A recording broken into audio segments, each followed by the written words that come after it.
T-minus 10, 9, 8. The clock is 7, operating. We're underway. Tranquility Base here. Endeavor, go at throttle left.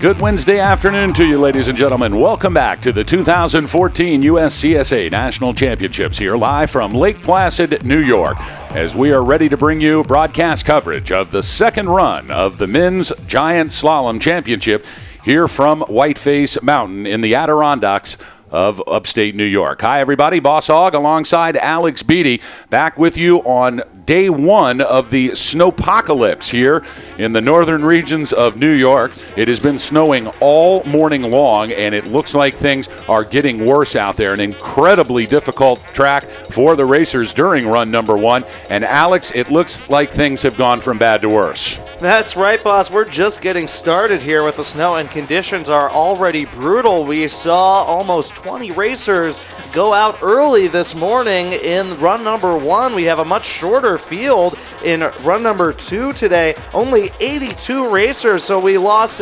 23 racers this morning just to the brutal course conditions. These athletes are tired, exhausted, some trouble at the top of the course, some very steep pitches there, and at the bottom as well. We should see some great action, boss.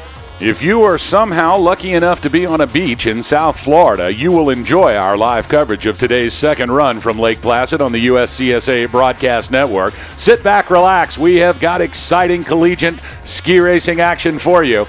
And in about an hour and a half, we are going to crown our 2014 USCSA Men's GS National Champion. The 2014 USCSA National Championships are brought to you in part by Patagonia. Their mission, to build the best product, cause no unnecessary harm, and to use business to inspire and implement solutions to the environmental crisis. Learn more at Patagonia.com. Proud supporters of the USCSA. And by Reliable Racing. Whether it's alpine and Nordic ski racing apparel and equipment, hill and event supply, sports timing equipment, or hard-to-find race gear, Reliable Racing is your one-stop shop. Check them out on the web at ReliableRacing.com. And by Hurricane Racing. When it's custom team alpine, Nordic, or cycling race apparel you seek, Hurricane Racing delivers. Demand the very best in custom printed ski suits, jackets, pants, and race apparel. Demand Hurricane Racing. HurricaneRacing.com, official sponsors of the 2014 USCSA National Championships. And by Twitchell Sportswear, the home of Yeti apparel. When you're facing truly abominable weather, like today's snowpocalypse, the Yeti has you covered. Check out their complete collection at TwitchellSportswear.com. Proud supporters of the USCSA. Big-time ski racing action on the plate for you here as Boss Hogg and Alex Beatty bring it to you live from the Broadcast Center in Lake Placid, New York. Round number two on a wintry, cold, and blustery afternoon here at Whiteface Mountain at the bottom of Draper's Drop. Of course, Alex, this run used in the 1980 Olympic Games as the men's giant slalom run. So quite a bit of history here down this track, especially in the final 10 gates on the head wall into the finish corral. Absolutely, boss. So inspiring for these athletes getting to ski on this Olympic course. They're having some Olympic-level runs themselves. We saw fast times out of Niles Hoogboom, Jaka Yazbek, and Hakan Schoenhader in the first run. They are sitting 1, 2, and 3 right now. Your podium, but of course all that can change. That's why we have two runs here. They'll be running in the 28th, 29th, and 30th spots. We'll get started with our 30th fastest ski racer, Griffin Strook from the University of Connecticut, in just a few moments.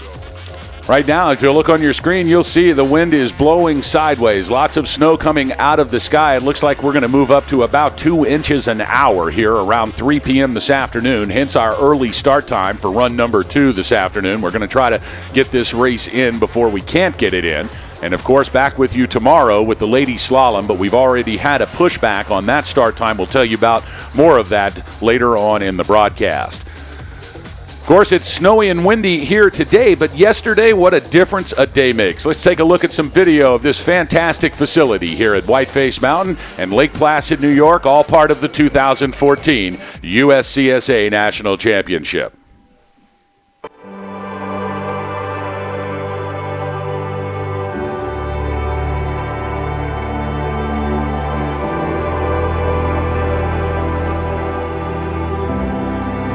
Oh.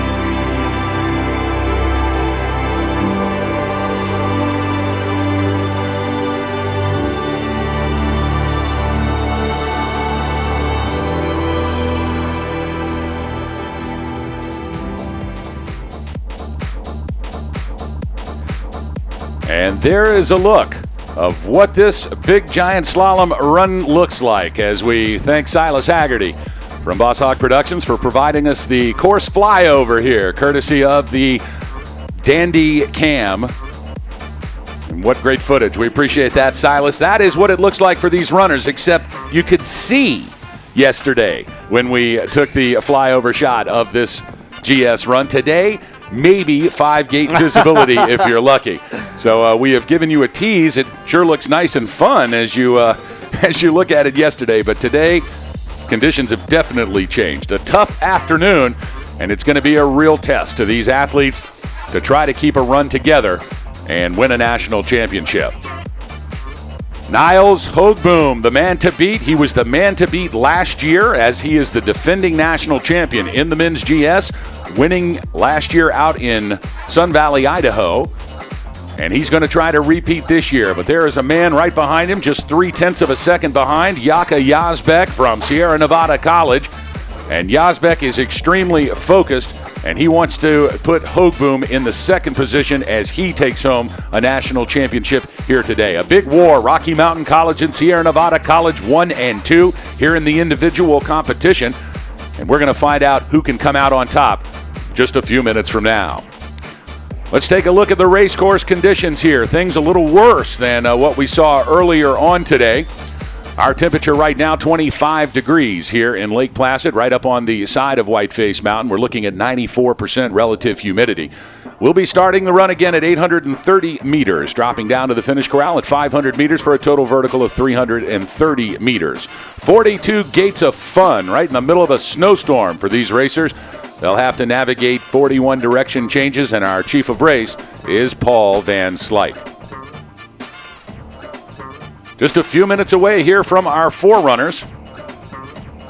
We'll see 3 forerunners come down, and then our first competitor, 30th fastest after the morning session, Griffin Struck from University of Connecticut. Then Ben Hanna, Michael Cadman, Alexander Slimp, Oster Taylor, and Weston Traub, they'll come out. But the real big action comes later on in racer number 30, 29, and 28. Nils Hoogboom with a 102.55 in run number 1. 35 100ths faster than the second place finisher after the morning session, Jaka Yazbek from Sierra Nevada College. St. Olaf's Hakan Schoenhader, third with a 103.04. So the top 3 positions all tight within a half second of each other. Really anybody's race, Alex. As a half a second in conditions like this is really nothing. It's one turn where you slide out, and you can lose a half a second on one boot. Absolutely, boss. It'll be critical for these top racers to be on their toes early on every gate and to leave nothing behind. Of course, anyone's race in the team competition as well. Sierra Nevada with a commanding lead right now, a full almost 6 seconds ahead of Clarkson, which has vaulted into the number 2 spot after placing 5th last year in the giant slalom competition. They are right now looking at a silver medal if they can hold on. Of course, Clarkson dominant in the first run, 5 racers finishing in the flip. They are definitely a team to watch, but St. Olaf wants to change that. 3rd place last year in giant slalom. They are looking strong as well. Anybody's race here. Cornell, Hobart and William Smith, Babson all looking in right now on the bubble. Only a second separates those 3 teams. They all want a shot at the podium. It should be a very exciting second run. Each racer will need to hold on as all the teams have lost racers in the early morning competition. So much attrition due to the conditions on this course. A very snowy day here, and the race has reflected that so far. As you can see, our results from Run 1. The men's giant slalom in 10th place, it is Finley Neeson from Sierra Nevada College, John LeBeau from Cornell University in the 9th slot, Connor Krell from UMass in 8th, and it's Kevin Hartman from Colorado School of Mines in 7th. The Yote from Caldwell, Idaho, and the College of Idaho, Zach Schenk in the 6th spot. Paul Kotke from Rensselaer Polytech in 5th. Viking rolled with a fast first run from Sierra Nevada College, taking over 4th. And it's Håkan Schoenhader from St. Olaf in 3rd. Yazbek from Sierra Nevada in 2nd. And the man to beat this afternoon, Rocky Mountain College's Nils Hoogboom.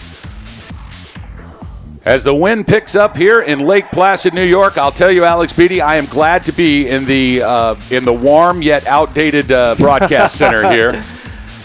The carpet, I can put up with the carpet. The carpet is okay when I'm not having to stand out in the 50-mile-an-hour wind. That's right, boss. The Olympic infrastructure has stood the test of time, and we are protected from the brutal wind outside. See hats and gloves, banners flapping away in the wind as the crowd looks strangely sedated in the presence of such history-making champions. We're excited to see this race get underway shortly. We're going to go over some schedule changes as a result of the Lake Placid snowpocalypse we're in the middle of right now. So let's go over those with you. It's certainly on our broadcast side, some major changes for tomorrow's schedule. It looks like that the ladies are going to begin their slalom competition tomorrow morning at 11 a.m. That means we will start our live broadcast coverage at 10:45 tomorrow morning. That's an hour and a half past when we thought we were going to stop. We just want to give an opportunity for our course crew to get set up tomorrow morning.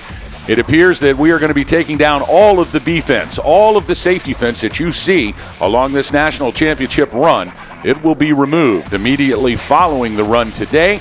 That allows a lot of snow to come into town, and our fence doesn't get buried and frozen in.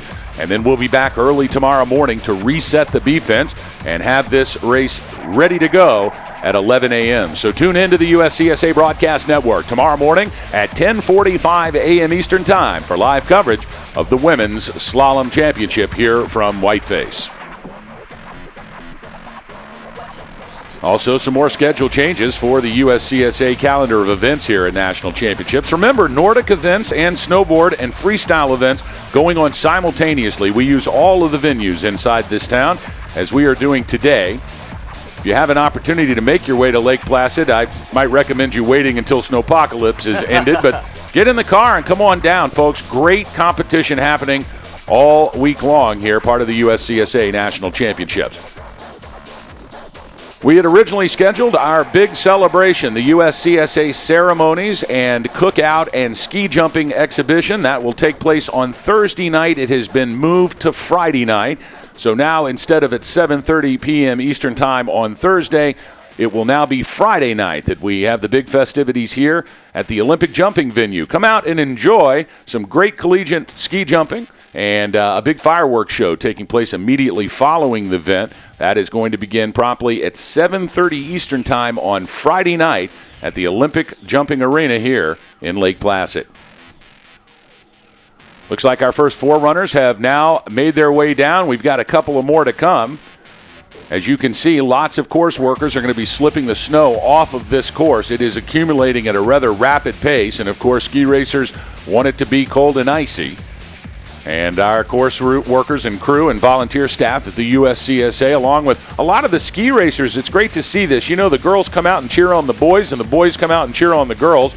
And today it's the girls' turn to be the support staff, and lots of them up there right now slipping this course. Absolutely, boss. Great to see such a fast turnaround for all the course workers and ski racers getting up there to slip this course. We see it's almost a non-stop slip here. They have racers and athletes coming down every couple seconds just to smooth out some of these ruts and clear some snow off of the course to make it safe for these athletes to ski as fast as they possibly can. And it looks like we are now underway as our four runners have completed their runs, radioed the information back up to the top, and now on course from the University of Connecticut. It's Griffin Struck. Struck 30th fastest after the first run this morning with a first run time of 107.27. And we'll be interested to see what kind of time Griffin Struck can throw down here. He's through the first intermediate track at 25.96. Should be coming into your picture soon, and there he is, now through the center section. Very technical part of this course is Griffin Struck from the University of Connecticut. Now Struck making his way outside of the center section into the lower third. 10 gates to go for Struck now. Now into our vantage point, we can see Griffin Struck as he is moving well, skiing well, and letting the skis do the work. I've got to think first position is probably the best position here in the second run with this kind of snowfall, Alex. Now across the stripe it is Griffin Struck with a time of 104.39, a combined time of 211.66, and Griffin Struck is your leader. Atop the leaderboard here, yet the 29 fastest still to come. That's first place right now for Griffin Struck, the freshman out of UConn. They call him the lunchbox, and you can see why on that run. Strong performance there. This looks to be a much faster run than this morning's run. Almost 3 seconds faster for Griffin Struck of University of Connecticut. He has set the pace for this afternoon. Now it's Ben Hanneman from Castleton College on course. 29th fastest after the morning session, and he crosses the stripe in a time of 104.95. Combined time of 2:12.07, good enough for second place. Michael Cadman, wearing bib number 2 from the University of British Columbia, now on course. He'll be followed by Alexander Slimp from Clarkson College. And now Slimp dropping in from the start shack. Meanwhile, down here on the bottom, it's Michael Cadman from the University of British Columbia. Now Cadman making his way out of the center into the lower third. 8 gates to go for Cadman. Cadman carrying a lot of speed down the head wall here. Looks like the snow is good during that section that was more difficult earlier this morning. I don't know how long that'll hold up. We'll have to see. Meanwhile, with 1 gate to go, it's Michael Cadman, and into the corral comes Cadman, your new leader. 2:10.86 combined time for Michael Cadman. So we've got a podium. Cadman, Struck, and Hanna, your top 3. Alexander Slimp from Clarkson College now through the center section of the course, making his way to the lower third. Now the hard left boot turn. Over the head wall comes Alexander Slimp. He was first fastest at the intermediate split. And now Slimp with 7 gates to go. Wide on that turn, had to scrape some speed. He'll have to pick it up here on the final 5 gates. He wants to push Cadman off the podium. And here comes Alexander Slimp from Clarkson and across the stripe with a combined time of 2:09.04. Good enough for the lead. Alexander Slimp, your new leader from Clarkson College. So it's Slimp, Cadman, Hanna, and Struck in your top 4. Still the fastest 26 to come. Remember, we add the times on run 2 to times on run 1. The combined time determines our champion. Who's it going to be this year? Austin Taylor wants it to be him from the University of British Columbia, wearing bib 38, 26 fastest after the first run. Second fastest in the intermediate split shack, and now to the head wall comes Austin Taylor. British Columbia's Austin Taylor with 5 gates to go. Here comes Austin Taylor.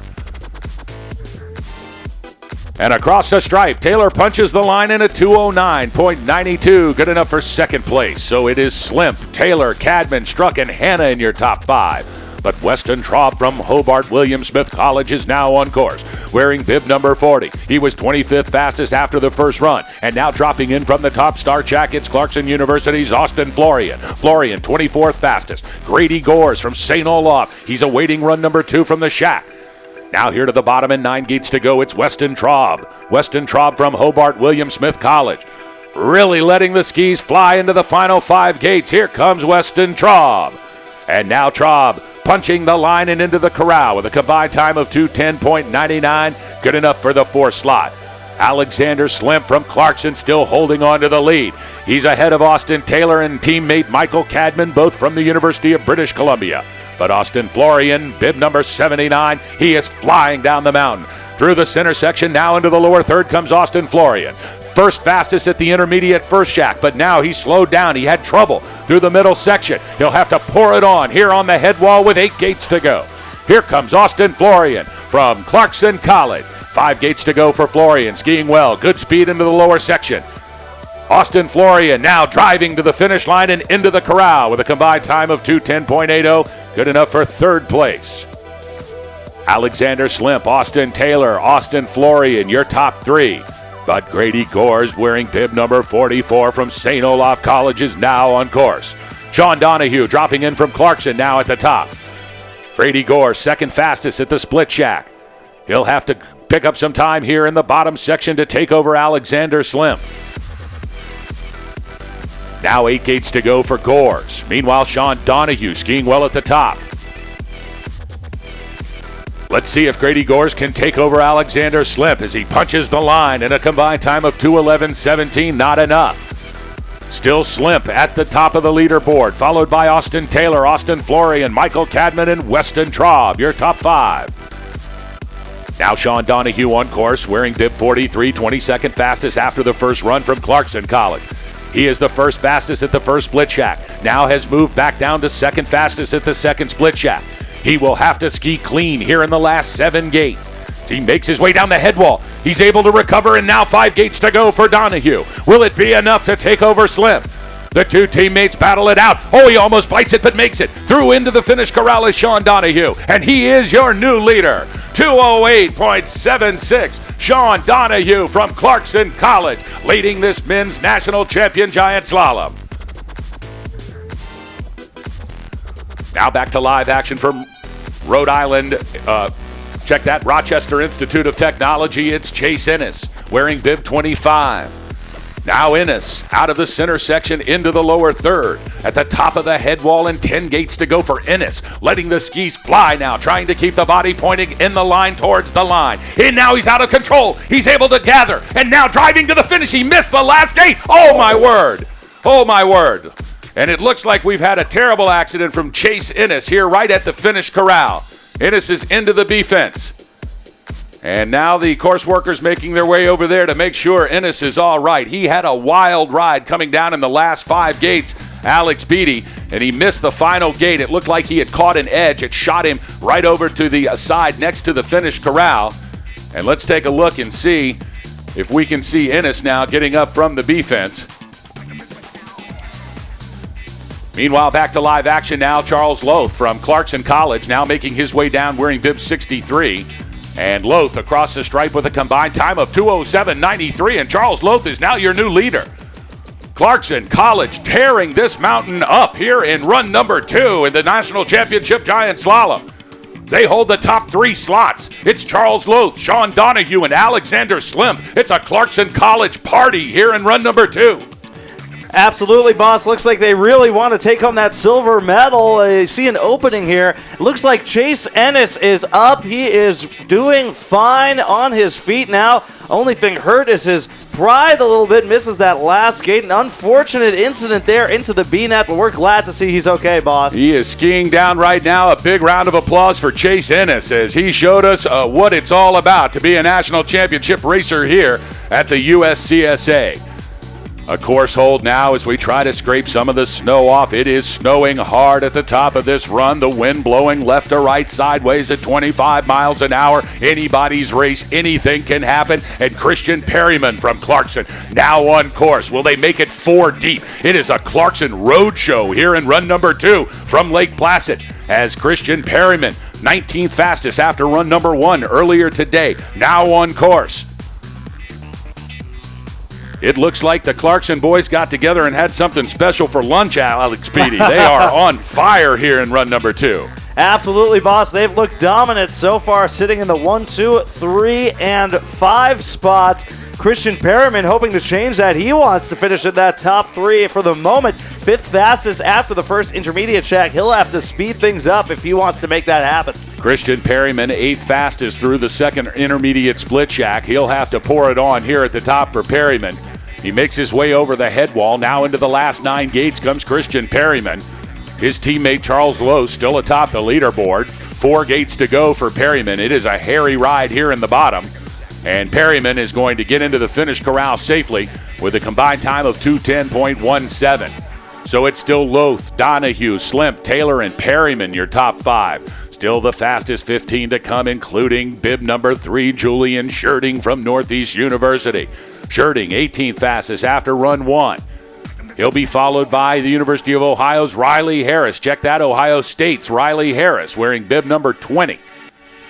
Now into view comes Julian Scherding from Northeastern University. A great season all year long up in the Northeast. Now it is National Championship second run. And he tucks for the finish line and into the corral. It is Julian Scherding with a time of 2:08.88, good enough for third place. Charles Loth and Sean Donahue from Clarkson College still atop your leaderboard. They're followed by Scherding, Slimp, Taylor, Perryman, Florian, Cadman, Traub, Gores, and Struck. Back to live action from Ohio State, Riley Harris, bib number 20, 4th fastest after the second split shack. He'll have to pour it on to take over Charles Loth. Now here comes Riley Harris. 7 gates to go for Harris, but they are tough gates. The legs are burning nuclear here at this bottom part of the course as Harris drives to the finish line and across the stripe in a time of 2:08.67. Good enough for second place. So it's Loth, Harris, Donahue, Scherding, and Slimp, your top 5. Wow, exciting action here in run number 2 of the men's GS, Alex Beatty. Absolutely, boss. We've seen some incredibly athletic performances here by these athletes just trying to hang on to this course, this very snowy, very turny course, technical here at the bottom where the legs are tired from such a long run, this Olympic length run here at beautiful Lake Placid. Now Rocky Mountain College's Harlan Collins on course wearing bib number 67. Here comes the Rocky Mountain College train led by Coach Jerry Wolf and defending champion Nils Hoogboom wearing bib 67. It's Harlan Collins. Rocky Mountain having a tough first run in the team competition, but it sure makes the remaining racers very hungry to let it all hang out here in run number 2. Harlan Collins from Rocky Mountain College is on course, and he is the fastest in the first split shack, a 41:04. Let's see if he can hold on. Harlan Collins trying to redeem Rocky Mountain College's tough performance in run number 1, and he is skiing like a tremendous machine. Here comes Harlan Collins from Rocky Mountain College. 2 gates to go for Collins and across the stripe in a time of 2:06.11, your new leader. Harlan Collins from Rocky Mountain College. Now pushing Charles Loth and Riley Harris down the podium. Your new leader is Harlan Collins. What a great run from Collins. Absolutely, boss. 1 minute and 84 hundredths of a second for Harlan Collins in the second run. The fastest second run by almost a half second there, as he really laid it down. Second and a half faster than Charles Loth of Clarkson. So he has set the bar 1 minute for the second run. That is what we are gunning for from these top athletes remaining. Of course, his teammate Nils Hoogboom sitting in first right now. You know that is the time he really wants to beat, boss. No doubt, Alex. A 1:00.84 in the second run for Harlan Collins. Almost a second and a half faster than Charles Loth. That is certainly going to be a time to look at today. We have a course hold here as we try to scrape some of the snow off and make sure we have a clean track for the remaining racers to come down. Hobart William Smith College's Jack Norp. He awaits his second run in this championship GS. A tough spot for Norp as he's standing up there just about to drop in, and a course hold comes up. He'll have to wait his turn. But he'll probably be thankful that at least there'll be a clean course for a minute before he pushes off. That's right, boss. He'll get a chance to ski this course. Hopefully some ruts will not be present. The ruts that were there just a few seconds before for Harlan Collins' run. And what can we say about the performance of the Clarkson University Knights today? Dominant, all 5 athletes finishing this race. They have been skiing very fast, and they are staring a medal in the face after finishing 5th last year in this event. They must be very pleased with their performance, boss. Well, there's no doubt about it that Clarkson got together at lunch and said, we've got to get on the podium for this thing, and they put a strategy together that may just end up exactly that way. We'll have to see, though, as the top 15 racers still to come down as we are on course hold here. A snowy Wednesday afternoon. We're glad you're joining us wherever you may be on the World Wide Web at USCSA.com. Don't forget, if you're watching on a desktop browser or would like to, check us out at broadcast.uscsa.com. Or if you're on your mobile device, you can go ahead and load the Ustream app and catch our broadcast on Ustream at ustream.tv/USCSA.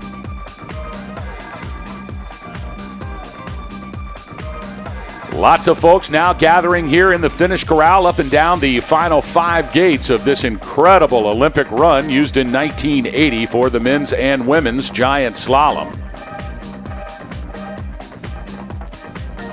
Absolutely, boss. And the summit of Whiteface Mountain retreating behind the clouds on this snowy day. Windy conditions, expecting almost 2 feet of snow tonight as the snow continues to pile in. And we can see an army of slippers now attacking this course, trying to clear it out, making it safe and a solid run for these athletes. Just look at the amount of effort involved in putting on this show, boss. Well, you always say, Mr. Beatty, it takes a village, and today the village is in full effect as we see a combination of the lady ski racers that are not competing today in conjunction with the Whiteface Mountain employees and the huge USCSA volunteer staff, and that's what you're watching. You are seeing, well, what it takes when you need to clear a ski run off of a foot of snow.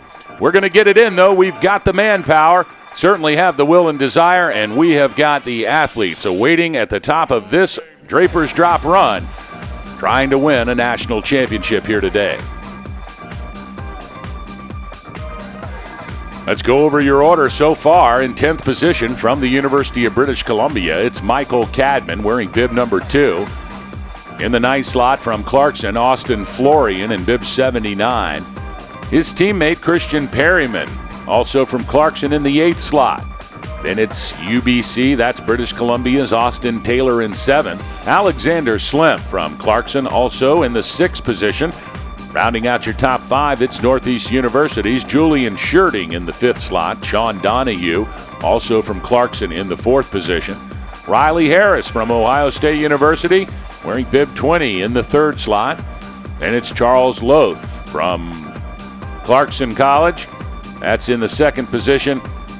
But no one faster than Rocky Mountain College's Harlan Collins with a 1:00.84, a second and a half faster than any other racer in run number 2. You know, you wonder, Alex, Harlan Collins throwing down a run like that from Rocky Mountain College. He was only 16th fastest after the first run. You almost wonder if he had some trouble up there and was just glad to get done with run 1 so he could come back and throw something down in run 2. Absolutely, boss. Well, Harlan Collins, a speed specialist, finished 9th in this event last year at Sun Valley. Definitely wants to improve on that finish this year, and the door is open. So much opportunity today with so many athletes going down in the first run. There's a lot of snow here on this GS run, but we are back to live action as Jack Norp now from Hobart William Smith College makes his way into the final third and the final 3 gates. Here comes Jack Norp. Norp now across the stripe with a time of 2:07.88, good enough for second place. So it's Collins, Norp, Loth, Harris, and Donahue in your top 5. Now on course, it's Babson College's Carter Dowd wearing bib 5. He was 14th fastest after the morning session. He'll be followed by Taylor Hunter from Sierra Nevada College. Dowd 3rd fastest at the split shack, number 1. We'll have to see how he does as he comes by split number 2. Now into the final 8 gates, it's Carter Dowd. Babson's Carter Dowd now, skiing well, flying down the final 4 gates as he drives towards the finish line. Here comes Carter Dowd, punching the stripe into the corral with a combined time of 2:08.24. That's good enough for 4th place. Harlan Collins still atop your leaderboard from Rocky Mountain College. Jack Norp from Hobart William Smith College in 2nd, and Charles Loth from Clarkson in the 3rd slot. Now Taylor Hunter. He was 13th fastest after the morning session. He'll have to pour it on. His only 5th fastest now in the second split shack. Taylor Hunter wide as he makes the transition into the lower third, the final 9 gates. Here comes Taylor Hunter. You can see Alex Beatty, these ski racers letting these skis do all of the work here in the bottom portion of the race course as Taylor Hunter from the University of Michigan crosses the stripe in 207.63. Elias Stewart's now from Sierra Nevada College, wearing bib 85, is on course. 12th fastest after the morning session. He'll be followed by his teammate, Cannon O'Brien. And now O'Brien dropping in from the start shack. Elias Stewart's from Sierra Nevada College now, with 6 gates to go for Stewart's.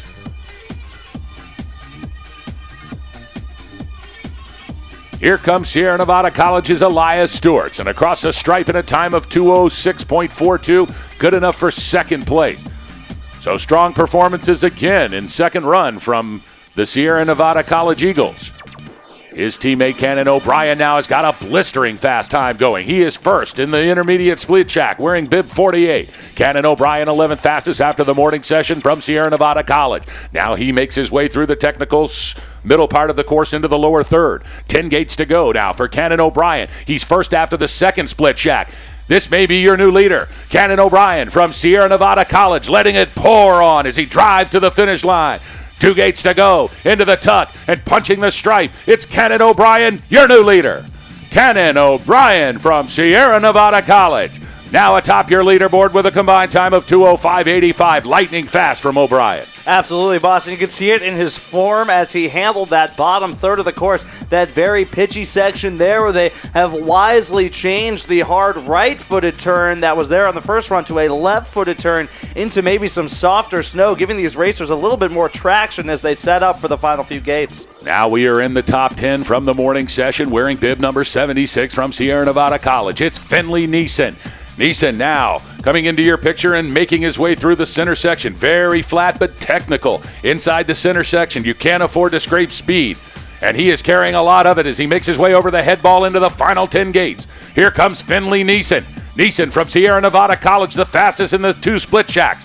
Will he be able to take over the lead from teammate Cannon O'Brien? 2 gates to go. Here comes Finley Neeson. And across the stripe in 2:05.88, not enough to take over O'Brien. Second place, Sierra Nevada College now in the top 2 slots. It's O'Brien, Neeson, Collins, Stewart's, and Hunter atop your leaderboard. John Lubo wearing bib number 11 from Cornell University now on course. 9th fastest after the morning session with a 104.40. Lubo now coming out of the top section, making his way into the center. About 12 or 14 gates in the center, but very technical, Alex Beatty. You had an opportunity to ski that earlier on in the day, and it is tough through that flat, isn't it? Absolutely, boss. There's just a very long flat section in the middle of this race course. Looks like John Lubo had some trouble there. He is out of the course. A tough break for the Big Red this afternoon. Cornell was hoping to sneak onto the podium, sitting in 4th after the first run, but their hopes have been dashed. Their top racer, John Lubo, has gone down early in this second run. That is a tough break for Lubo. He definitely put it together here in run number 1 earlier this morning. It was great to watch him ski. And big hopes for the Cornell team with John Lubo, but that's going to be the end of his day. He will have a chance to redeem himself, Alex, on Friday as we are back here with the men for 2 runs of slalom action, all on the USCSA Broadcast Network. We invite you to join us. We'll kick off at 9:30 a.m. Friday morning, right back here from Whiteface Mountain, and we will enjoy some exciting slalom action from the men.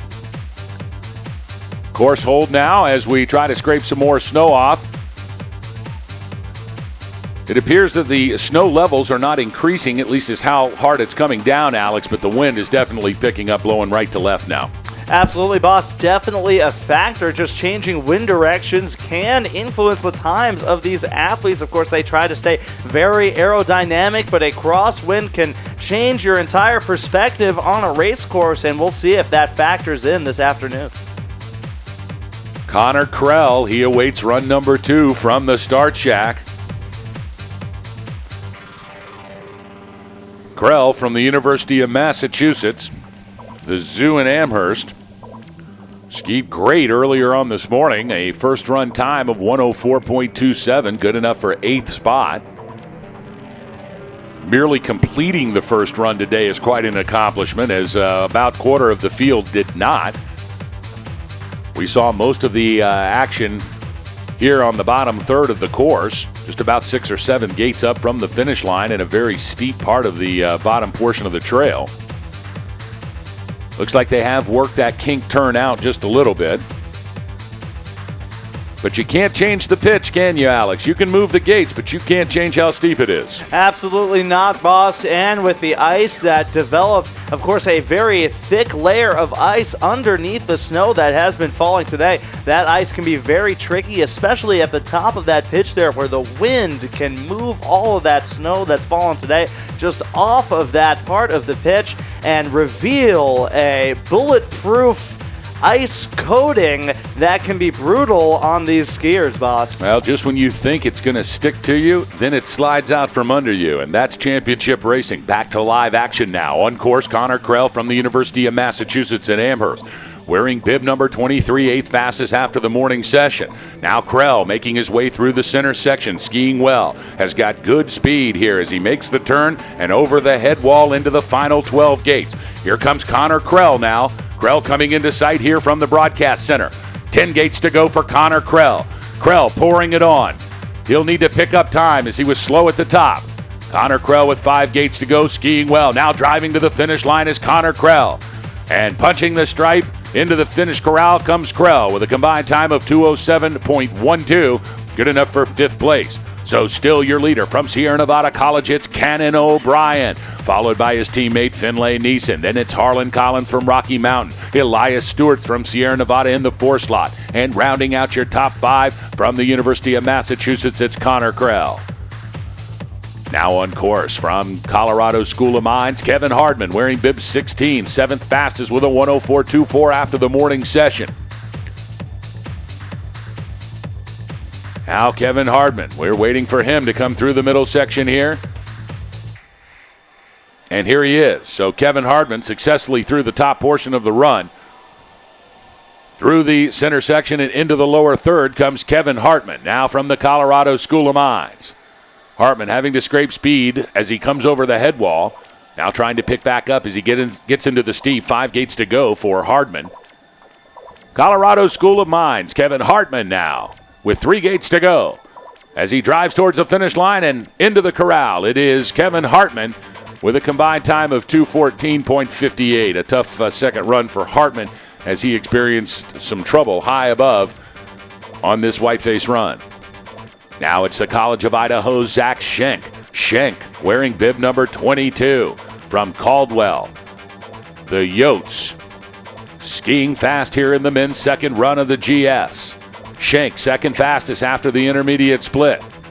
Let's see if he can keep it going as we'll look for his second split.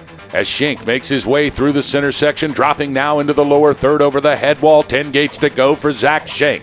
Schenk from the College of Idaho. The Yotes well represented here at Nationals this year. And Schenk is skiing well, letting it all hang out. Zach Schenk with 3 gates to go. Here comes Zach Schenk as he punches across. Oh, and Schenk Schenk caught an edge into the finish corral, but it looks like he's going to be okay. A spectacular crash from Zach Schenk as Schenk makes his way into the finish corral spectacularly. It had to be the Dreddies. There's no doubt about it. He has boss hog power and protection as Zach Schenk with a spectacular crash into the finish line. Schenk with a time of 2:06.32. That's good enough for 4th place. Cannon O'Brien still your leader, the Sierra Nevada Eagle, followed by his teammate Finlay Neeson. Then it's Rocky Mountain's Harlan Collins. Zach Schenk in 4th place from College of Idaho. And rounding out your top 5 from Sierra Nevada, it's Elias Stewart. Still the fastest 5 racers to go, including Rensselaer Polytech Institute's Paul Kotke wearing bib number 13, 5th fastest after the morning session with a 104.02. 6th fastest at the first split shack, 10th fastest at the second split shack. He is losing time through the center section. He will have to pour it on.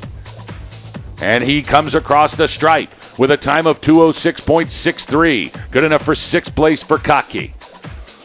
Now on course wearing bib 19, the Sierra Nevada superstar, Viking Rolled. Rolled now coming through the center section wearing bib number 19. Viking Rolled wants to move on to a podium slot right now. He was fourth fastest after the morning session with a 103.75. Cannon O'Brien, his teammate, currently your leader, but Rolled wants to change it.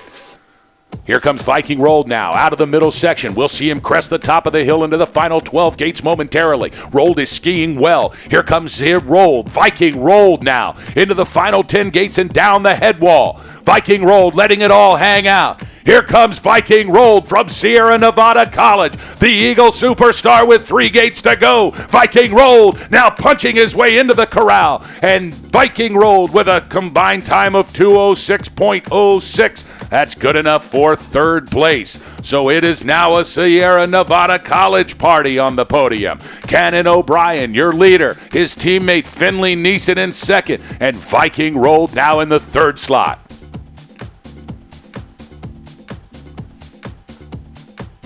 Windy conditions, snowy conditions, flat, light conditions. Does it get any harder than this, Alex Beatty? I can't think of a time when it has, boss. Just blinding whiteout conditions right now as snow continues to fall. Hacken Schoenhader now of St. Olaf grappling with these conditions. And now on course, it is Schoenhader from St. Olaf, bib number 15, and he's the first fastest as he makes his way into the final 10 gates. Here comes Hacken Schoenhader from St. Olaf College. Schoenhader wants to take the lead with 3 gates to go. Hacken Schoenhader now. Will he be your new leader? Yes, Hacken Schoenhader with a 204.13 combined time, your new leader. Hacken Schoenhader, what an incredible run from Hacken Schoenhader. Absolutely, boss. Incredibly fast second run, second fastest. Harlan Collins of Rocky Mountain still with the fastest second run by almost half a second.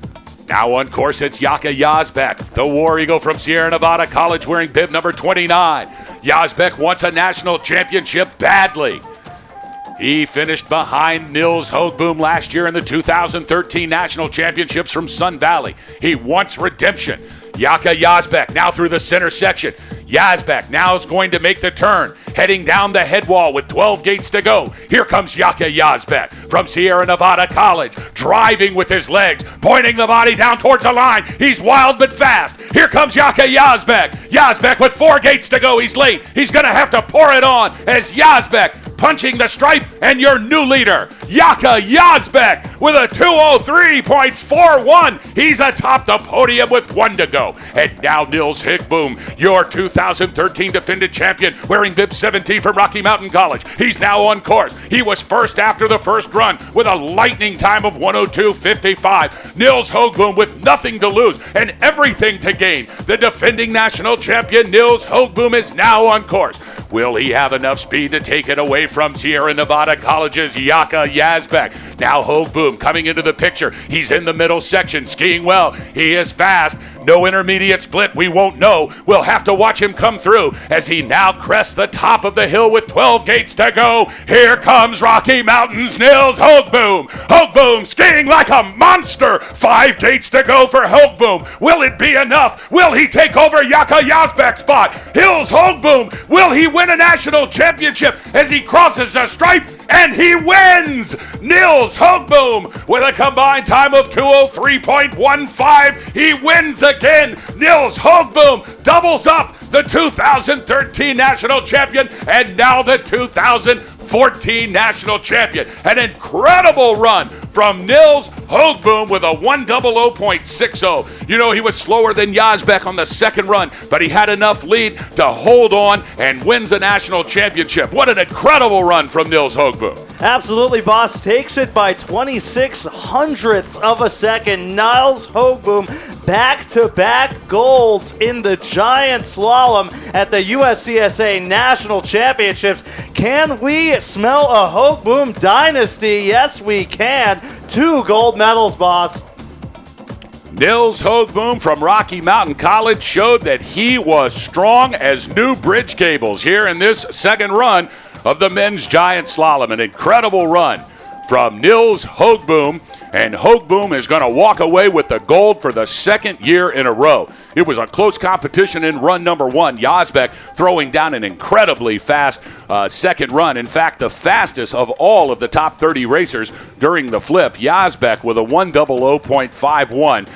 Nils Hoogboom, the second fastest in the second run at 1:00.60. So 9/100ths of a second separating Yazbek and Hoogboom in the second run. But because Hoogboom had about a half a second lead after the first run, the combined time makes him a winner. What a war between Rocky Mountain College's Nils Hoogboom and Sierra Nevada College's Yaka Yazbek. Congratulations to both of those guys. What a performance they both had.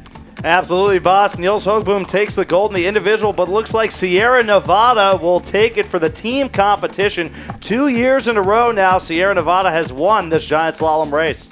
So congratulations again to Nils Hoogboom from Rocky Mountain College, winning his national championship here in the men's giant slalom. An incredible performance, followed by Yaka Yazbek from Sierra Nevada College. A great run for Yazbek.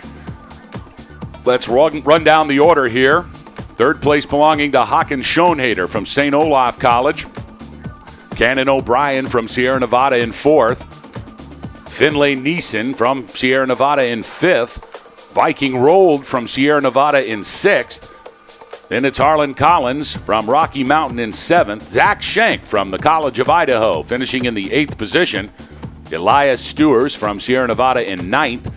And rounding out your top 10 from Rensselaer Polytech, it's Paul Kotke. No doubt the day belonging to Nils Hoogboom from Rocky Mountain College. Congratulations to him winning a national championship here in the men's GS. As we get back here to live action on the USCSA Broadcast Network. Sam Barber from Babson College now coming across the stripe with a combined time of 2:12.03. He'll be followed by Joshua Nixon from the University of California at Berkeley. Just wanted to go over a couple of racers we wanted to mention while we were talking about the Hoogboom victory. Tomas Dobransky from Penn State University crossed in 2:12.90. Then it was Cornell University's Trevor Davenport in a 2:12.52. And Michael Murray from the University of Minnesota Duluth in a 2:14.25. Now on course, Joshua Nixon from Cal Berkeley wearing bib 24. 3 gates to go for Nixon. And Nixon now into the finish corral with a combined time of 2:15.81. So we're seeing a lot fewer fireworks this afternoon, boss. Consistency, the name of the game, and these athletes still in the pack have shown that they can stand up to these conditions. And Joshua Nixon, the Golden Bear out of Cal Berkeley, was no exception. He handled those last few gates very well, carving in this very technical part of the course. Wearing bib 36 from the Naval Academy, Stefan Schmidt now on course. He'll be followed by Matthew Couture from Castleton. 5 gates to go for Schmidt. Awaiting his second run from the start shack, it's Matthew Hoffman from St. Olaf.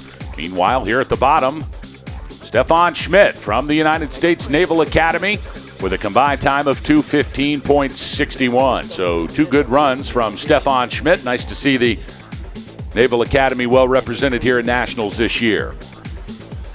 Matthew Couture from Castleton making his way out of the center section into the lower third. 12 gates to go for Couture. He'll be followed by St. Olaf's Matthew Hoffman, and now Jack Post from St. Olaf also in the start gate. 3 gates to go for Couture. Castleton College's Matt Couture now across in 2:13.61. Matthew Hoffman from St. Olaf College, wearing bib 55 now on course. He'll be followed by Jack Post. And it is a whiteout here, ladies and gentlemen. If you're watching on our video feed, you will see it is tough to see here on this course as the wind is really kicked up. The snow has not let up at all.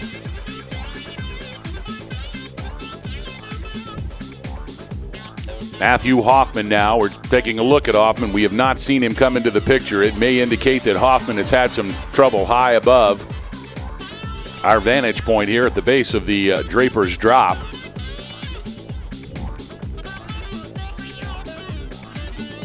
Three trails connecting to make up this men's giant slalom run. It starts at the top of the Parkway run. then moving its way through the thruway run, and finally ending here on Draper's Drop, this last 10-gate pitch, which has caused so many of these racers, both yesterday and today, lots of troubles.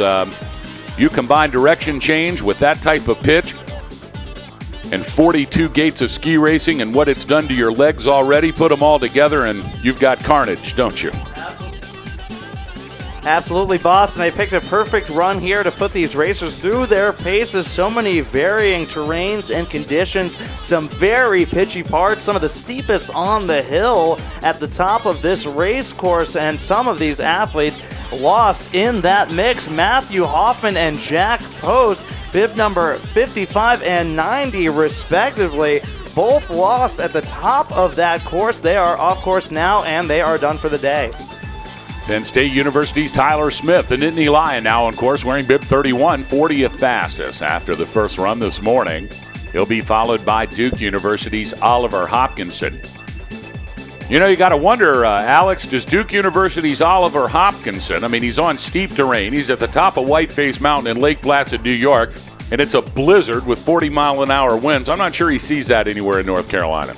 Absolutely not, boss. Of course, Duke University received about a quarter of an inch of snow earlier this month, and it shut down the entire campus for a week. No, that did not happen in North Carolina. That is Atlanta, Georgia. Oh, right. Nice to see the Southeast Conference all represented here at the USCSA National Championships. They do ski in North Carolina. In fact, I learned to ski in North Carolina. Sugar Mountain.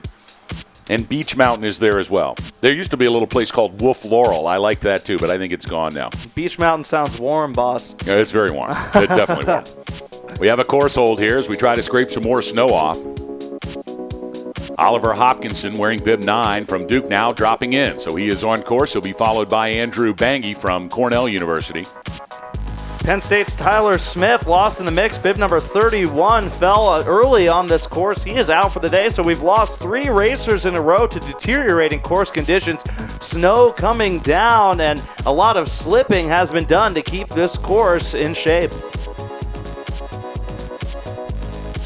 It is the men's giant slalom here from Whiteface Mountain in beautiful Lake Placid, New York, all part of our continuing USCSA National Championship coverage on the USCSA Broadcast Network. Boss Hogg alongside Alex Beatty bringing you the call from the Olympic Broadcast Center here at the bottom of Draper's Drop, the 1980 Olympic run site for both the GS and the slalom for both ladies and men. Very nice to be here with you. We're glad you're enjoying our coverage, and thanks to all the folks who are brave enough to stand out here and watch this thing live from the finish corral. 3 gates to go now for Hopkinson. Duke University's Oliver Hopkinson into the finish corral safely with a combined time of 2:15.64. Now bib 95, Andrew Bang from Cornell University. He's on course. He'll be followed by University of Connecticut's Luke Wiles.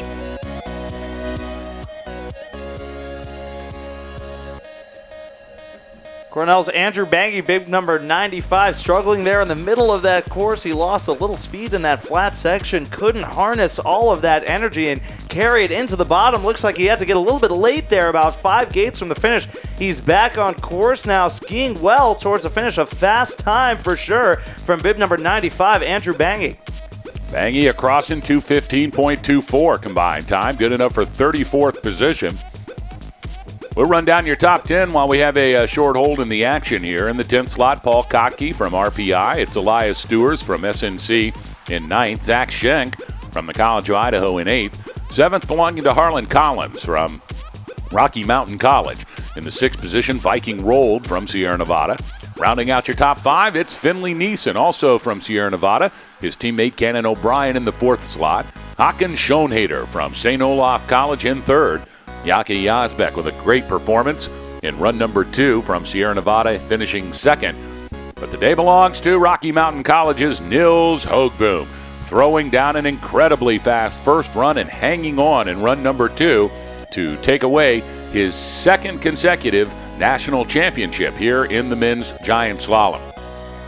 And could this be the start of a Hoogboom family dynasty? We saw Niels Hoogboom's brother Eric Hoogboom with the fastest times at the intermediate shacks in the first run, but he couldn't hang on and cross the finish line. He'll be back for the slalom on Friday. We could see a Hoogboom 1-2, boss. Luke Wiles from the University of Connecticut now across the stripe with a time of 2:15.30. His teammate Robert Chambers, wearing bib number 80, 44th fastest after the first run, now on course.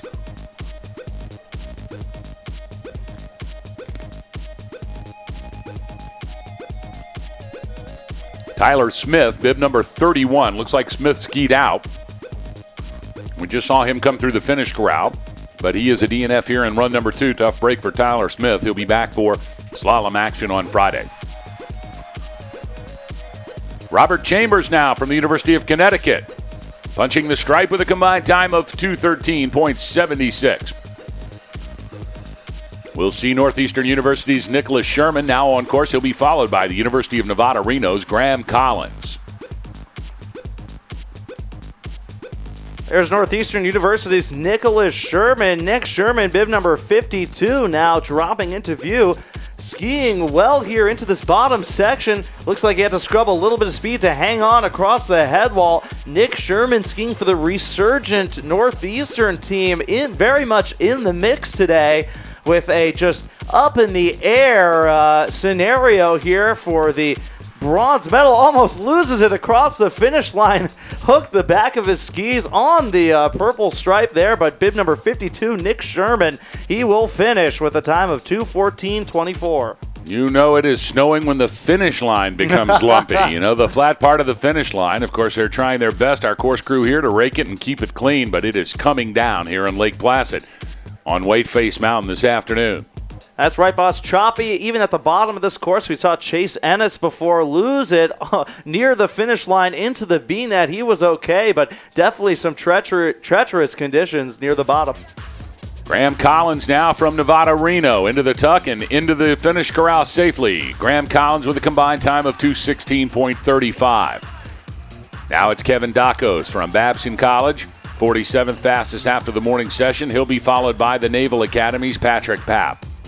Babson needs a strong run here from Kevin Dacos, 23rd fastest after the first intermediate. He is skiing much faster than he was this morning. If he can finish strong, he can push Babson up to the podium in 6th after the first run. Babson will need to finish strong. Second place finishers at the Eastern Regionals. Here comes Kevin Dacos of Babson, bib number 71, now into the final pitch. He is skiing well now, grinding into this course. Look at him go, carving like a champion as he makes his way towards the finish line. Bib number 71, Kevin Dacos, finishes with a combined time of 2:26.95. Patrick Papp from the Naval Academy now. Looks like he may have had some trouble. We're going to check that. No, Papp still on his feet, now successfully through the center section, dropping into the lower third over the head wall. 8 gates to go for Patrick Papp from the Naval Academy. Had a great chance to meet the new coach at the Naval Academy last night at the coach's reception. A great guy. He's got great things planned for this Naval Academy ski team. And Patrick Papp now across with a time of 2:15.89, good enough for 41st position. So a strong showing from the Naval Academy here today in the National Championship Giant Slalom for the men. Next up, it's Jackson Vlay from the University of Colorado wearing bib 26. He'll be followed by Castleton's Carl Robacek. Now into the final 10 gates comes Jackson Vlay from the University of Colorado. Oh, some struggles there for Jackson Vlay on the snow. Half of his body there was skiing down with him, but he is back on his feet, and he is making his way down now. Indeed, a good run for Jackson Vlay, crossing in 2:15.92, good enough for 42nd position. Carl Robacek wearing bib 64 from Castleton College, now your next racer to see. He'll be followed by Ryan Kresser from Rensselaer Polytech Institute.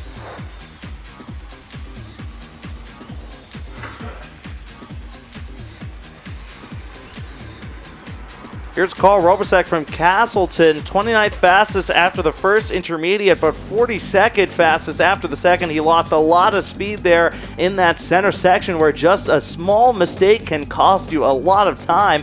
He is now crossing the finish line, bib number 64. Carl Robasek of Castleton will finish with a time of 2:16.08.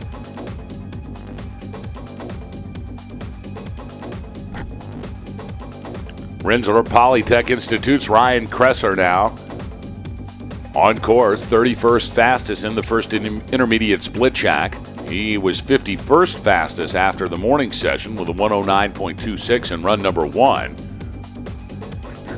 And he'll be followed by Sam Wallace from Hobart William Smith College. Meanwhile, now into the final 10 gates comes Ryan Kresser. Kresser skiing well, trying to keep the body pointing downhill and letting the skis do the work. Had some slip out right there, so now he's late. He's able to recover, though. And into the tuck in the final 2 gates comes Ryan Kresser from RPI across the stripe with a combined time of 2:20.14. Sam Wallace from Hobart William Smith College and his teammate Hunter Rosenthal both on course. Wallace wearing bib number 68. Finished 52nd after run 1 with a 109.34, now making his way into the final 5 gates. Sam Wallace needs to pull off a perfect run here, boss. Hobart and William Smith has a shot at a podium if he can. He crosses the finish line now. Bib number 68, Sam Wallace with a combined time of 2:17.54. We'll have to check and see if it was enough to have Hobart and William Smith vault St. Olaf College for that 3rd position. Sam Wallace's teammate, also from Hobart William Smith College, Hunter Rosenthal, wearing bib number 94, makes his way into the final 3rd. 8 gates to go for Rosenthal. Rosenthal now pouring it on at the bottom. He drives to the finish line and across the stripe with a combined time of 2:15.22. Good enough for 36th position for Hunter Rosenthal. That's 2 solid runs out of Hobart and William Smith's 3rd and 4th racers. They are looking strong, boss, and we are excited to see the results of the team competition. We'll get you those as soon as they become available to us. James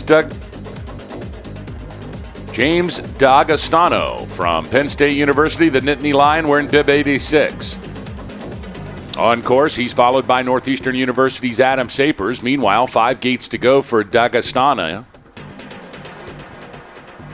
Check that. That's D'Agostino. James D'Agostino now into the corral with a combined time of 2:17.37. Adam Sapers from Northeast University, your next racer wearing bib 42. He'll be followed by Penn State's Sam Ricker.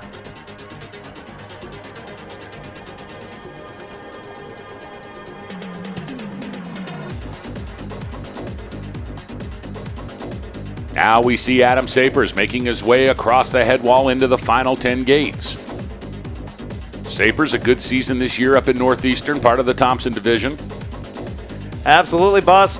Sapers holding the Dave Villari voodoo doll as he crosses the finish line. That's bib number 42. Finishes with a combined time of 2:15.86. Of course, the David Villari voodoo doll with the long beard and bright red GS suit, an important weapon against the BU onslaught. It has worked very well for Northeastern this year. They have climbed the ranks of the Thompson Division. They are here with us at Lake Placid, skiing at beautiful Whiteface Mountain and competing in this national championships.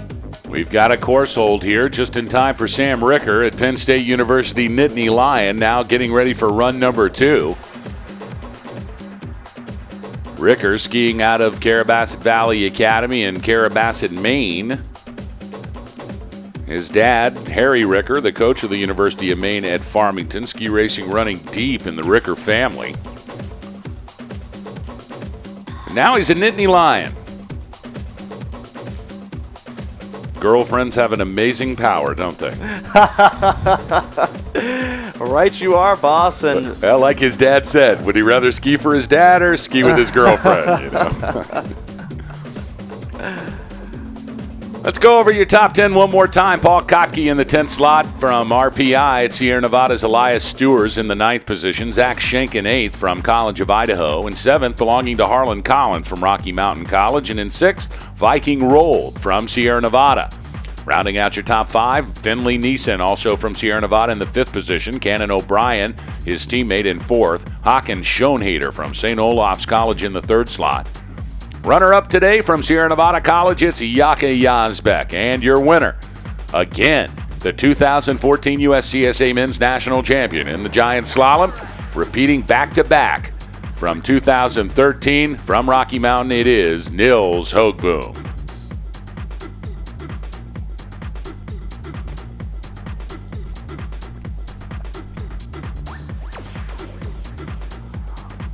And the day belongs to the Sierra Nevada squad, boss. The Eagles have been dominant so far this weekend, taking second yesterday in the ladies' giant slalom, first today in the men's.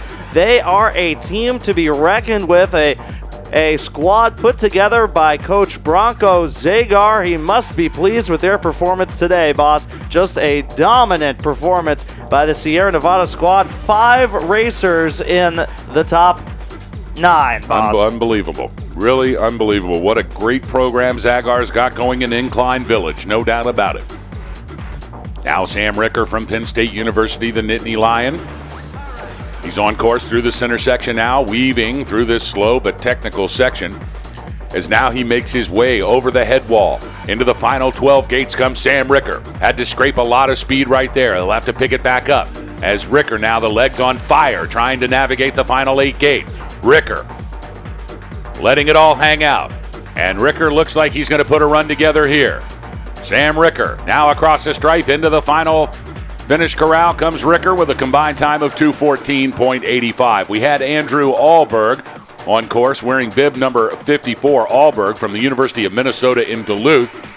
And Allberg had some trouble at the top of the course and he is skied out. That is going to be the end of the day for Minnesota's Andrew Allberg. Now on course, it's William Lavis from the Naval Academy wearing bib 62. He finished 58th fastest after run 1. He'll be followed by Justin Lagasse from WPI.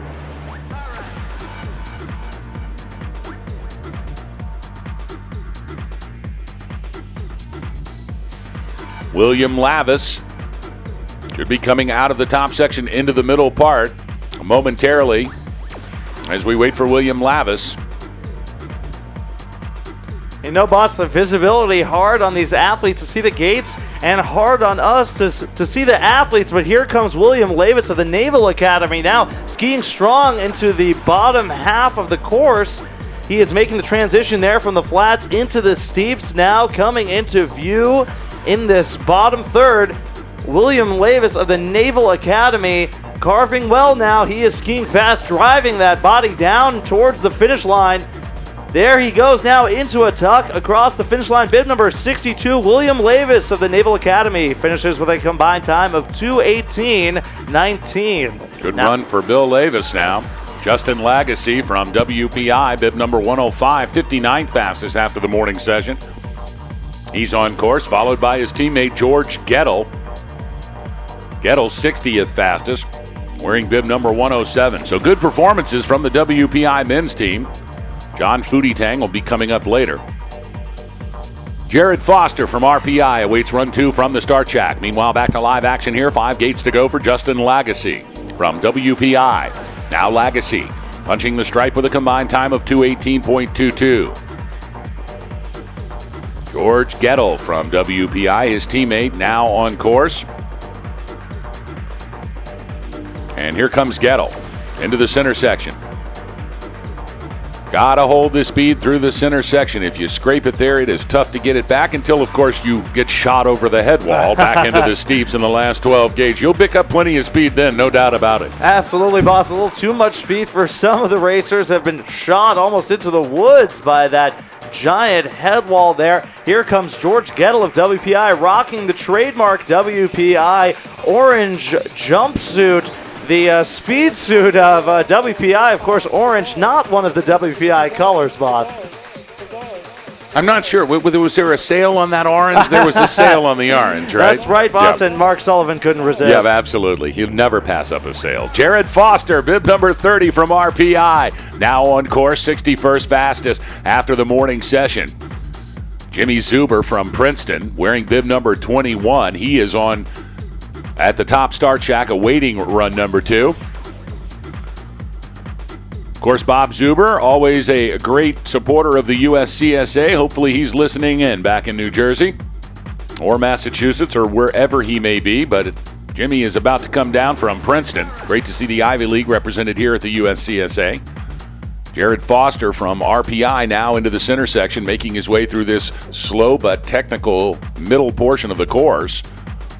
And now Jared Foster dropping out of the middle into the lower third with 12 gates to go. Here comes Jared Foster over the head wall. And now Foster with 8 gates.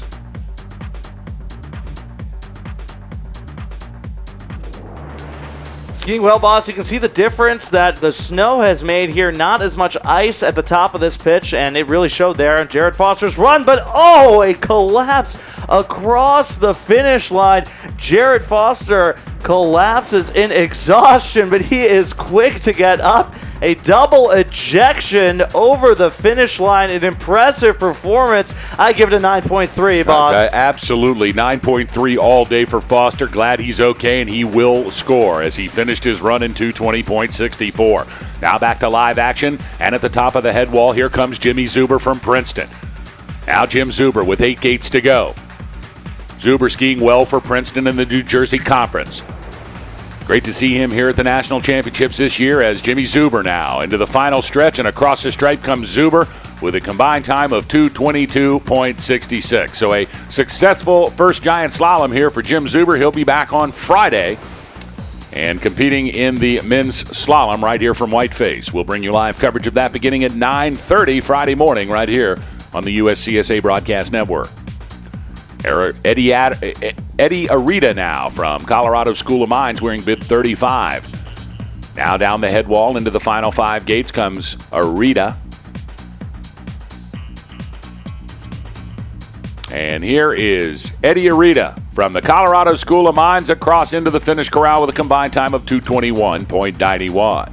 Now on course wearing bib number 103 from Worcester Polytech. It is John Foodie.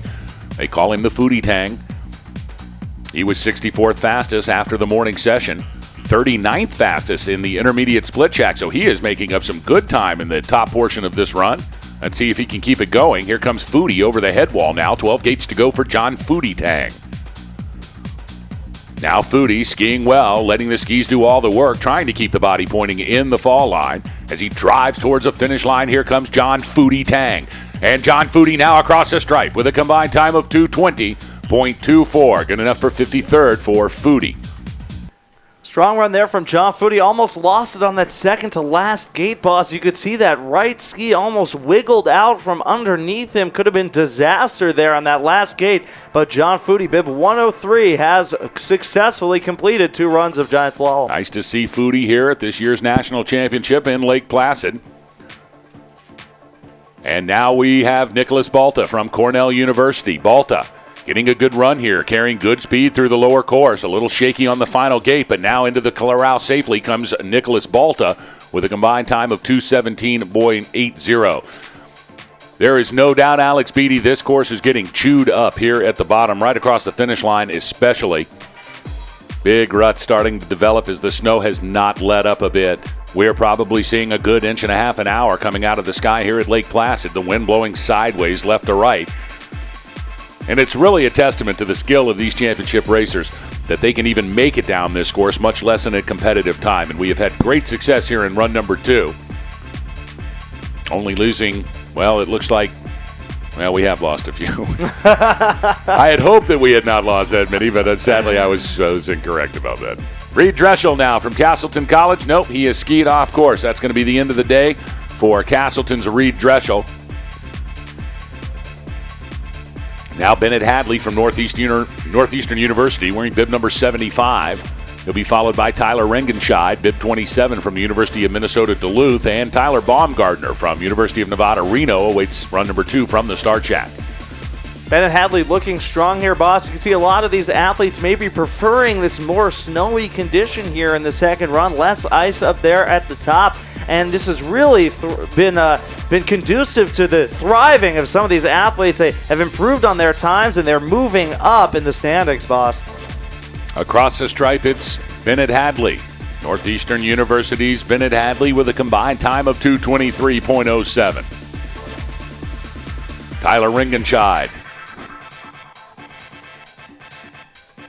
He'll be the next to come through. We'll also see Tyler Baumgartner from Nevada Reno, and Hobart William Smith College's Henry Ferrand awaits run number 2 from the start shack. Meanwhile, a wide ride down the head wall here for Tyler Ringenscheid from Minnesota Duluth. Ringenscheid now punching out the last gate, and across the stripe comes Tyler Ringenscheid with a combined time of 2:21.79. Tyler Baumgartner from the University of Nevada, Reno, wearing bib 51. Now on course, he'll be followed by Hobart William Smith College's Henry Ferrand. Ferrand now dropping in from the start shack. David Berthiaume will be next from the University of Maine Farmington. Tyler Baumgartner now dropping into view in the flat section of this course. The middle third now making his way with some trepidation into the bottom section. Skiing well, but you can see a little bit of some puffs of snow, the smoke coming off the back of his skis. That's not from any kind of fire. That's the snow that's being slipped off of the course, so not getting the full carve there, but he is skiing well now into the finish. Bib numbers 51, Tyler Baumgartner of University of Nevada, Reno will finish with a combined time of 2:27.41. Back to live action high above the hill here at Whiteface. Henry Ferrand from Hobart William Smith College wearing bib 58, 70th fastest after run number 1. He has cut that down to 52nd fastest at the second intermediate split shack, and skiing well here in the bottom course, although he got late. Now he's been able to recover. He's got to hang on. The legs are nuclear. You can tell they're just shaking right there, and he's going to gut it out. Almost bites it into the corral. Safely down is Henry Ferrand from Hobart William Smith College in a wild ride down here in the final 10 gates. Combined time of 2:21.78 for Ferrand. David Berthiaume from University of Maine Farmington. He did not take a taxi cab to the second run of the men's GS. But he is moving quickly now through the center section. We should see him come into view here momentarily as David Berthiaume from the University of Maine Farmington, your next racer. I bet he wishes he could take a taxi down to the bottom of this course, boss. Just a rutted, gross, chopped up and chunky course now with 70 racers having skied down already. David Berthiaume must be looking down and wondering how is he going to make it to the bottom of this one. Well, he is now in the center section, skiing well through the technical part of this course, moving out of the center into the lower third. 14 gates to go for the University of Maine at Farmington's David Berthiaume. Berthiaume now over the head wall, and into the final 10 gates comes Berthiaume. Looks like he's making some hop turns there near the bottom, kind of an old-fashioned style of skiing this event as he makes his way towards the finish now. Bib 104, David Berthiaume will cross successfully with a time of 2:26.54. Good run for Berthiaume from Maine Farmington, coached by Harry Ricker. Jeffrey Ballou now also from the University of Maine Farmington. Berthiaume's teammate wearing bib 106 on course. He was 73rd fastest after the first run. Brian Beersdorf from the University of Nevada, Reno. He's set to come down next. Jeffrey Ballou, your next racer. And here comes Ballou. Into sight and 10 gates to go. Visibility rough here at Whiteface Mountain. Now 3 gates to go for Jeffrey Ballou. And a good first national championships for Jeffrey Ballou as he crosses his stripe in 2:31.77, strings 2 good runs together. He'll be on the finish sheet for this year's national championship. Meanwhile, back to live action wearing bib 84. It's Ryan Hutchinson from the University of Minnesota Duluth. He'll be followed by Brian Beersdorf from Nevada Reno.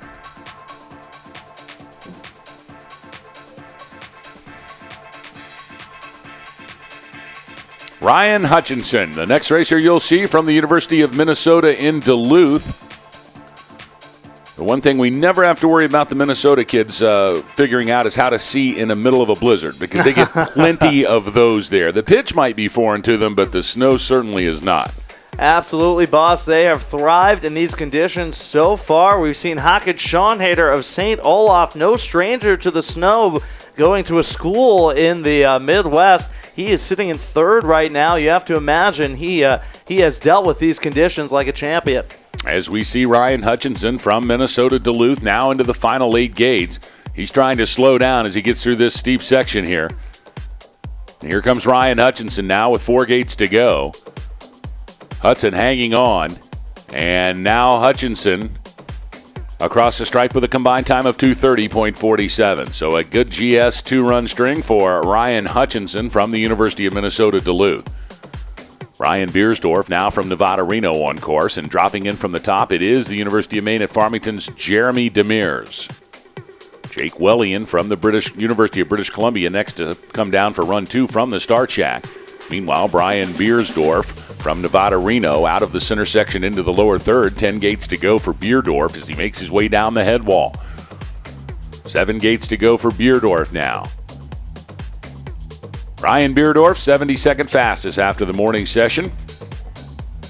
Into the tuck and punching the stripe. Safely into the corral comes Ryan Beersdorf.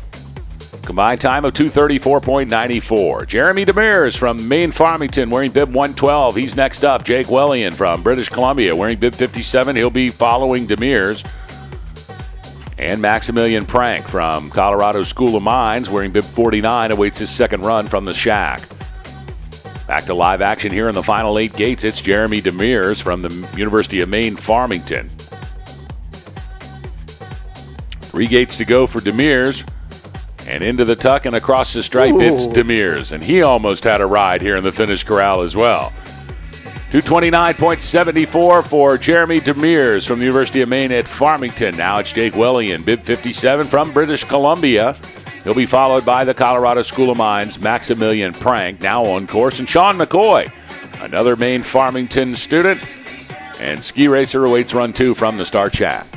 Jake Wellian, the senior Canadian Studies major out of British Columbia, having an Orwellian ride now as he makes his way towards the finish line. Skiing with a little nervousness there. You can see taking a conservative approach at the top of the pitch, but he is on course now. Skiing very fast, aggressive there towards the finish line as he goes into that tuck. Bib number 57, Jake Wellian of British Columbia, finishes with a combined time of 2:32.95.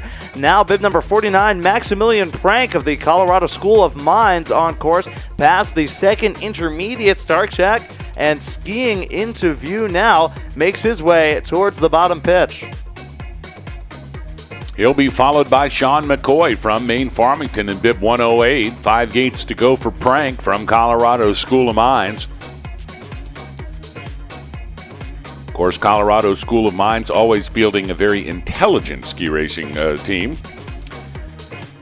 I think you got to be pretty smart to get A's in that school, don't you? Absolutely, yeah, boss. So. And the Colorado School of Mines digging deep and scoring well today in this giant slalom run. Now on course, UMaine Farmington's Sean McCoy, brother of Philadelphia Eagles running back and fantasy team ruiner LaShawn McCoy, wearing bib number 108. Faster than his brother now down this race course, skiing well, carving like a champion. Did you say the Colorado School of Mines kid was digging deep? Yeah, it's a mines joke, boss. Fantastic. I've got a ton of them, man. I got a whole book of them. Just went right over me. Mickey Holden would be so proud. I hope he's listening up there somewhere I hope he is too. in the clouds. Back to live action now is Sean McCoy from the University of Maine Farmington, crossing in 2:40.91. He'll be followed by Matthew Hyland from Duke University, the Dirty South, well represented in alpine skiing here at this 2014 USCSA National Championship. WPI's Chris Parisi now on course, wearing bib 111. He'll be followed by his teammate Nathan Braun, who awaits run 2 at the top. Meanwhile, into our viewpoint here with 10 gates to go, it's Matthew Hyland from Duke University. And Matt Hyland is going to make sure he makes it to the bottom. There's no doubt about it.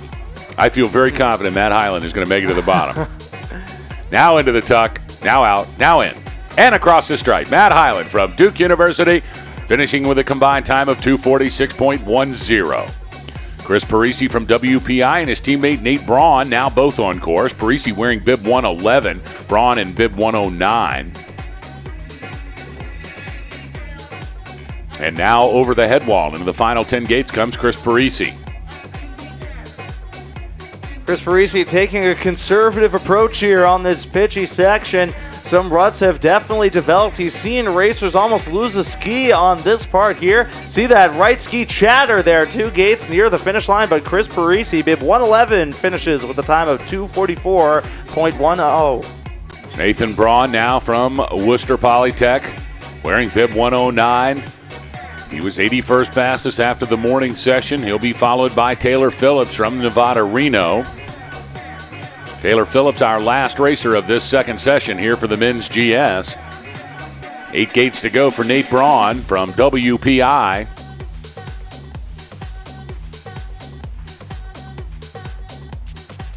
And into his final tuck, the final gate, and across the final stripe, it is Nathan Braun from Worcester Polytech with a combined time of 2:42.97. Our final racer, Taylor Phillips from Nevada Reno. He will be next. Also want to make an announcement that if you are here, a lady racer, or, well, now any racer, anyone that's got a pair of skis, please make your way up to the top of the race run right now. We are going to roll this entire B-fence here, and we need your help. All you have to do is roll one section, lay it up against a tree or put it on the ground. The race crew will come down and pick it up. Of course, if you were listening to our broadcast today, you have no idea what we were talking about with rolling B-fence. But we'll try to explain it to you as we get ready here, and Taylor Phillips is on course. All of the safety netting that you see up and down this men's giant slalom course, well, we usually leave it up for the entire week unless, of course, it's going to have a snowpocalypse. And when it snows 2 feet, it will actually snow the B-fence in. It will freeze up on the bottom, and you won't be able to collect your B-fence until about May here in Lake Placid. And we don't want that to happen. So we're going to unroll all of the safety net this afternoon. And tomorrow morning, we're going to come back and put it all up again once this snowstorm has come to an end. It's just part of ski racing, but it's great to have all these great support staff, all the racers, all their friends and family, and most importantly, the good folks here at Whiteface Mountain. It is going to take a village effort, but we're going to get it done. So make your way, please, up to the top of the race course. It is time to roll B-fence. We're going to set a Guinness World Record here today. 22 minutes for 205 rolls of B-fence is the current record. We're going to try to get to 19 minutes so we can end up in the big book later on this year. And now back to live action. It looks like Taylor Phillips had some difficulty high above the hill, and that is going to be the end of Taylor Phillips' day. A tough break for Phillips, but he'll be back for the men's slalom on Friday. So that's going to do it. We have survived snowpocalypse here on a Wednesday at Lake Placid, all part of the 2014 USCSA National Championship.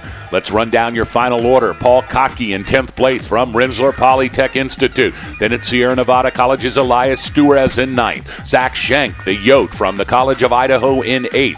Harlan Collins finishing in 7th from Rocky Mountain College. In 6th, it's Sierra Nevada's Viking Rolled. Then Finlay Neeson, his teammate, in the 5th slot. 4th, belonging also to Sierra Nevada's Cannon O'Brien. Then in 3rd, your podium from St. Olaf College, it's Håkan Schoenhader. Yaka Yazbek from Sierra Nevada College in a valiant effort for 2nd place. But the day belongs again, once again, to the man, Rocky Mountain College's Nils Hogboom, your 2014 USCSA National Champion here today in an impressive run, stringing 2 together on a hideous afternoon with winds blowing sideways, flat light and snow all over the place, but Hogboom was ready to get it done. And so congratulations to him. And later on this afternoon in downtown Lake Placid, he will receive the National Championship gold medal. What a great day of ski racing we've had today, and we have fought the elements, but we fought them and won, Alex Beatty, and this has been a great afternoon here at Lake Placid. Absolutely, boss. The snow and wind have just made for that much more exciting of a ski race. Got to see some fireworks in the first run. A lot of racers going down early, but they have battled through it, and we saw one heck of a giant slalom today, boss. Don't forget that tomorrow morning our coverage on the USCSA Broadcast Network of the women's slalom will begin not at 9:30 as usual, but at 10:45 a.m. tomorrow morning. We'll begin the race right at 11. Give us some extra time to put the defense back up and get everything situated. So we hope you'll join us at broadcast.uscsa.com tomorrow morning at 10:45 as we'll kick it to you live here from the Broadcast Center for the Women's Slalom Championship. The 2014 USCSA National Championships are brought to you in part by Patagonia. Their mission, to build the best product, cause no unnecessary harm, and to use business to inspire and implement solutions to the environmental crisis. Learn more at Patagonia.com, proud supporters of the USCSA. And by Reliable Racing. Whether it's alpine and Nordic ski racing apparel and equipment, hill and event supply, sports timing equipment, or hard-to-find race gear, Reliable Racing is your one-stop shop. Check them out on the web at ReliableRacing.com. And by Hurricane Racing. When it's custom team, alpine, Nordic, or cycling race apparel you seek, Hurricane Racing delivers. Demand the very best in custom printed ski suits, jackets, pants, and race apparel. Demand Hurricane Racing at HurricaneRacing.com, official sponsors of the 2014 USCSA National Championships. And by Twitchell Sportswear, the home of Yeti apparel. When you're facing truly abominable weather, the Yeti has you covered. Check them out at TwitchellSportswear.com, proud supporters of the USCSA. That's going to do it from Lake Placid, New York, and Whiteface Mountain here at the bottom of the 1980 men's and women's giant slalom finish line for the Olympic Games. We used it for our national championships, and Nils Hoogboom used it to win back-to-back national championships in the men's giant slalom. Congratulations to Hoogboom and the entire Rocky Mountain team. A great afternoon of ski racing here from the Adirondack Mountains. That's going to do it for us here in the broadcast booth. On behalf of my studio producer, Alan Price, cameraman at the top, Matt Goodwin, down at the bottom, Silas Haggerty, and the best damn color commentator in the game, Mr. Alex Beatty. This is Boss Hog saying so long, everybody.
Push it.